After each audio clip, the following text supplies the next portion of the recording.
So my name is Michaela. I'm the customer education lead at PayScale, which is the modern compensation company just actually a few blocks away. So my role is really to help and empower HR professionals to make pay decisions using PayScale tools and data.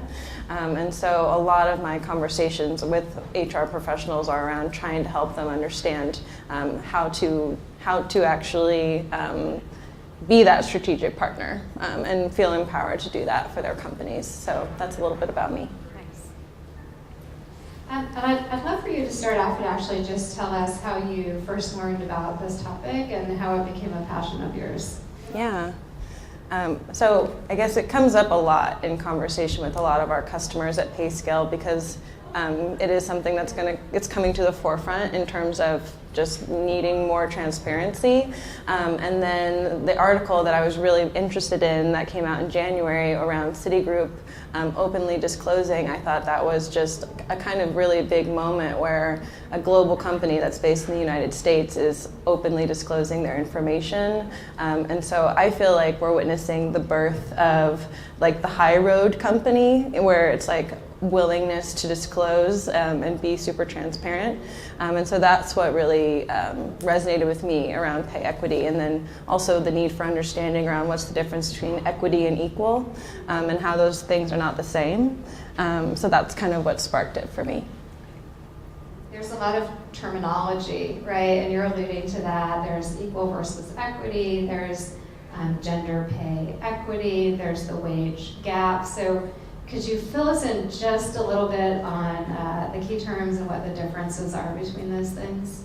Well, and I think that we were actually, Robin and Cynthia and I were having a really good conversation before we got started today around the difference between equity and equal, where there's this idea that if you have the same title, you should be paid the same, and that's not the case. It's really a combination of things that's determining the pay for a company or an individual. Like, how are you valuing tenure, or how are you valuing skills? All of those things are really determining why someone is falling into the range that they are, versus equity, which is thinking about, how are we making pay decisions? How is bias potentially impacting that? How are we also kind of blending or pulling those resources together when it comes to using data to make those decisions? So I guess that's how I kind of think about those two things. And equity versus the gap. The gap, yes. So the gap is something that's really interesting in my research, really thinking about the gap being around gender and equal pay for equal work when it comes to men and women within the same role doing the same type of tasks. Perfect.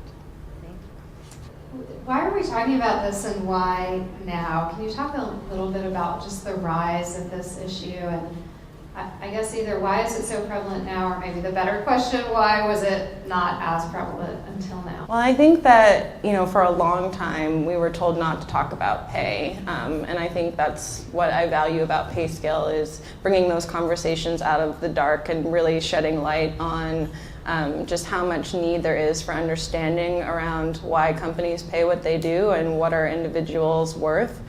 So I think that's kind of at the root of it, is we are living in a time where we do have more data and we have more tools for individuals to do the research around am I being paid fairly? What are my skills and what am I worth?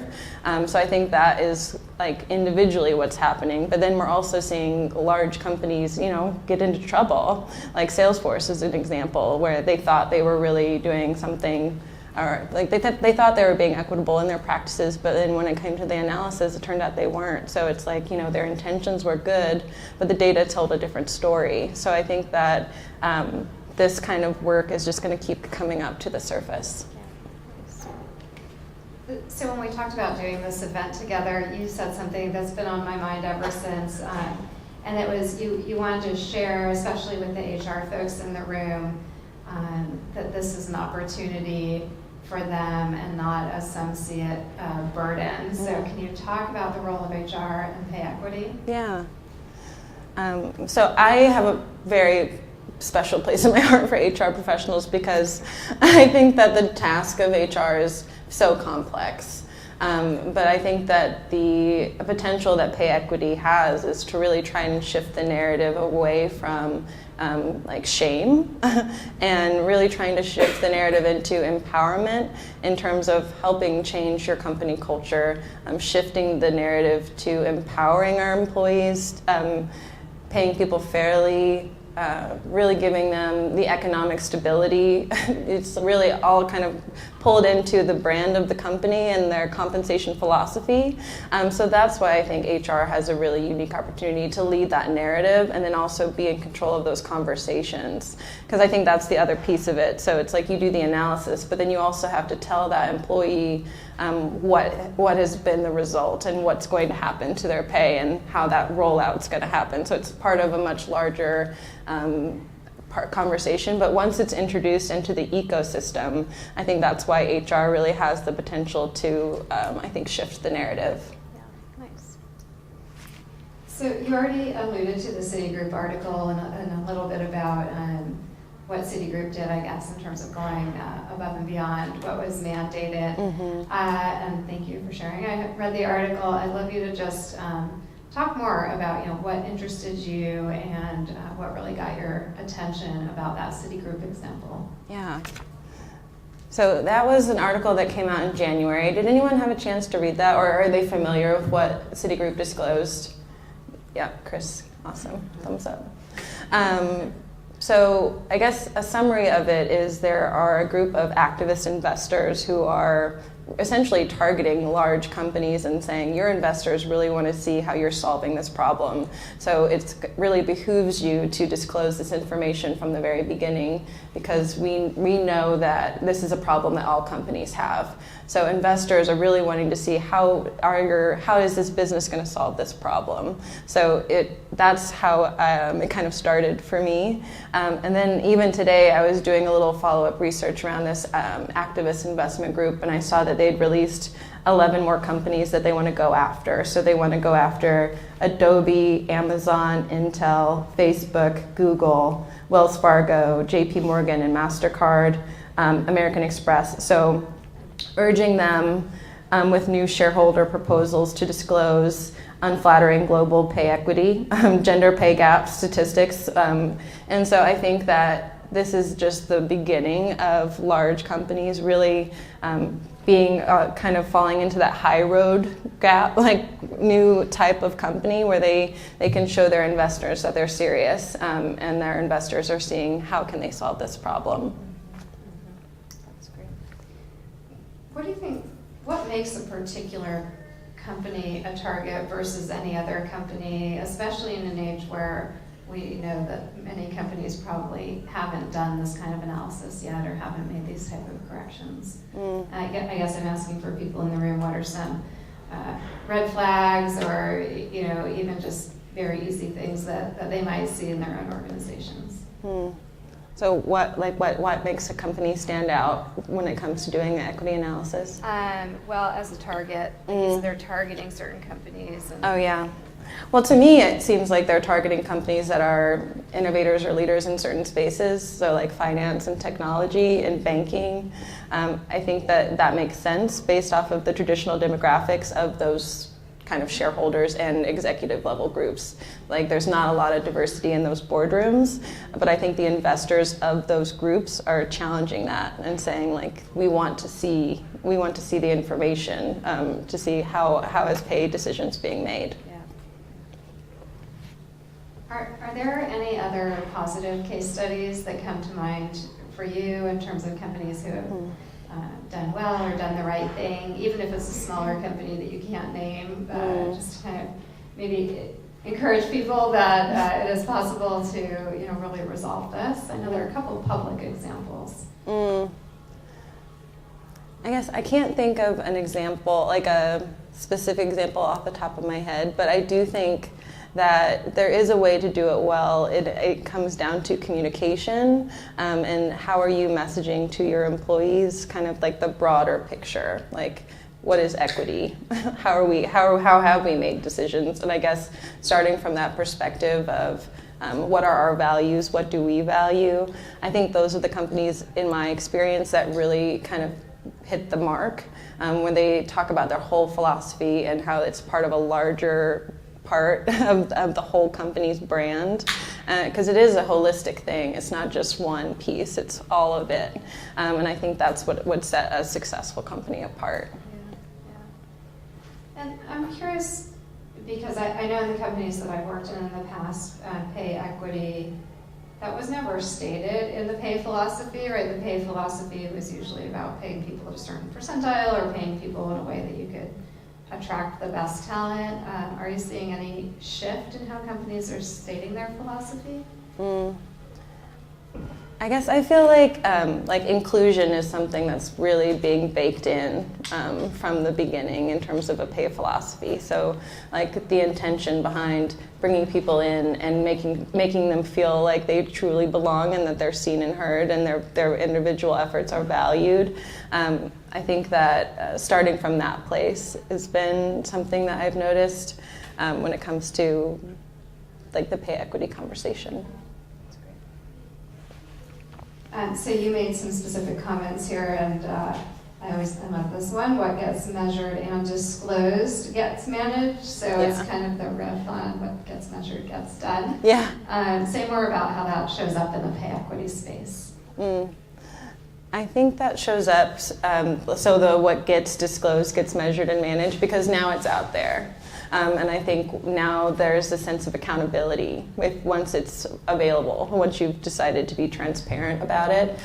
So I think that level of commitment is something that you can't deny. And I think that's what comes back for me around that idea of managing that number and really trying to move the needle. And it's not necessarily, you can't boil the ocean, but making a small commitment and making a step forward, I think that really speaks a lot to not only your employees, but also your shareholders or investors.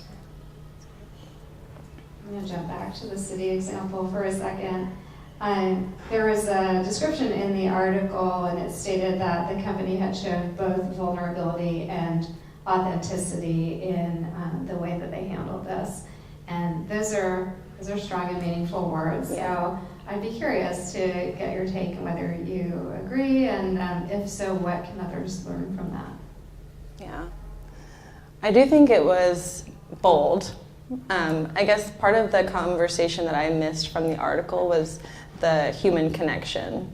So there was a very brief summary or brief description in there from an HR perspective on how they were planning on releasing this information kind of in conjunction with annual pay increases, which I thought was really smart.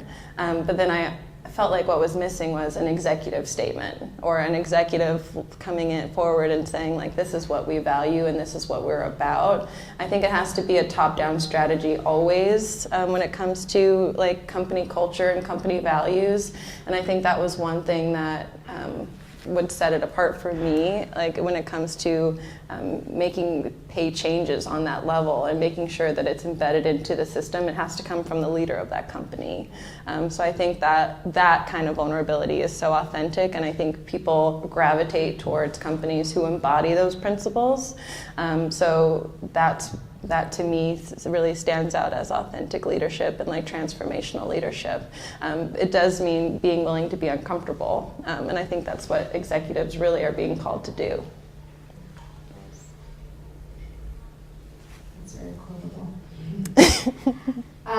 So I want to kind of continue that conversation about culture and values, and one value that we hear a lot in organizations, but that I think leaders also struggle with is transparency. And does anyone have transparency or something similar as a value in your companies? Yeah, I think many or most companies do in some way. And the thing that I hear leaders struggle with, though, is what does that mean, right? And sometimes a less mature, less experienced leader might think that means I have to be 100% transparent about everything all the time. And then they realize that they can't, or they realize that that can cause some unintended damage and consequences. So when you think about the risks and benefits of transparency when it comes to pay, I'd love to know what you think and what's too much, or maybe what are some of the most extreme examples that you've seen or heard of, and what works. Yeah. So I guess I would start with, I think we're living in a time again where there's so much information and people expect a level of transparency, but what are you comfortable with? What can you actually accomplish? I think is usually where I have that kind of conversation with HR professionals, and I'm not trying to boil the ocean again, so maybe you can't disclose all your pay ranges this year, but what kind of conversation can you have that would kind of build that trust into transparency? And I think, you know, the risk is it's complicated. It's really complicated, and there's a lot of moving pieces to it. So to me, it's about also creating a shared language with your employees so they understand some of the concepts. So even if it's not the full pay range, can you talk to them about what the ranges are, or like how you're benchmarking their jobs?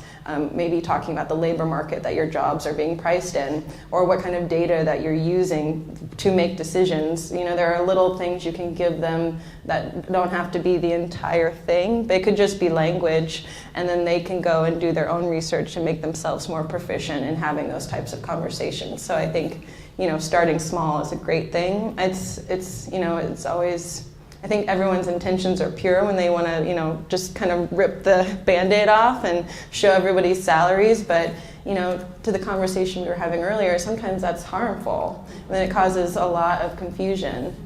And so I think, you know, starting from the place where you're empowering your employees to have genuine conversations around understanding why they're paid what they are, and what's the difference between equity and equal, I think that's a great place to start. And it's interesting, this the fact that, you know, people have access to more pay-related data today, both internal and external, is interesting. And, you know, how many stories have we all heard where someone was asking for a particular pay rate or a raise, and they're now citing pay scale data, right? Or they're citing Glassdoor data. I wonder what you think are, again, kind of the benefits and risks of that, because I think they're both when people are grabbing that kind of external information. Yeah. Well, and I think the conversation I have with people all the time is like, where are you getting that data from? So let's talk about the difference between those data points when it comes to a conversation around pay. So then it's, again, like an educational moment around like the differences between the data, whether it's online or whether it's a data source like a survey that you're using. So that way the employee knows the difference. And I think that's just the most important thing, or the hiring manager, you know, just making sure that they're prepared if that does come across their desk and they do have an employee who is asking a lot of questions. I think just sharing those kind of key terminologies and giving them some of that foundational like comp conversation knowledge goes a really long way. So how many HR and or comp folks do we have in the room? Okay, yeah, so vast majority of the audience. And has anyone's company completed this analysis and corrections and fixed all of your pay gaps? 1, 2, 3-ish, I think, yeah. So I'm curious for you, Mikaela, what are some ways to influence leaders at a company that this is a priority, this is something that we should take the time to focus on, and then also spend the money to correct? I think it would start with, you know, what are the organization's values? Like, what do you value about this company, and what do you want your employees to know? It's just like centering yourself in that, and then also like the brand of the company, the pay brand. How does that also come into play? Because I think that's ultimately what's at risk when you don't address pay equity is, you know, people are having these conversations whether you want them to or not. So just because you're not having that with them actively doesn't mean that they're not happening. So I think there's a lot of fear and anxiety around this, and I understand that because there's so many moving pieces to it. And I also think that, you know, not every HR manager has the statistical knowledge to know like what is the median versus the average and all of those kind of moving pieces. It is really complex. So I think just painting that bigger picture for them that it could really transform their culture, and then also trying to align that culture with your values. I think that would be how I would try to incentivize leaders to make it a priority. And say a little more like, what's your aspiration, right? So let's say that we do see companies really adopting the best practices. What do you think the future would look like in that case? Wow. Amazing.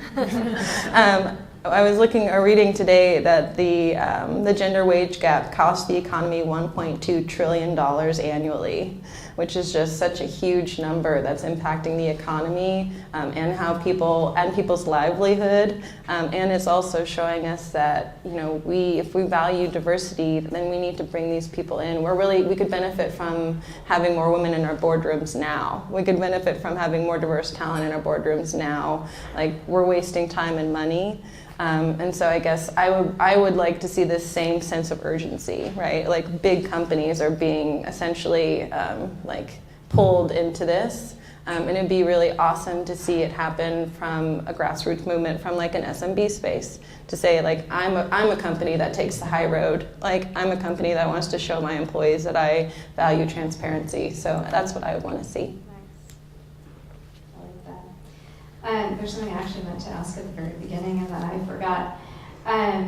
So I learned this on the podcast Battle Tactics for Your Sexist Workplace on KUOW, and if you don't listen, you really should. But they did an episode where they talked about pay equity, and they talked specifically about why we shouldn't use a single number when we talk about gender pay equity, and how it wasn't inclusive of the experience and the pay rates of people of different races.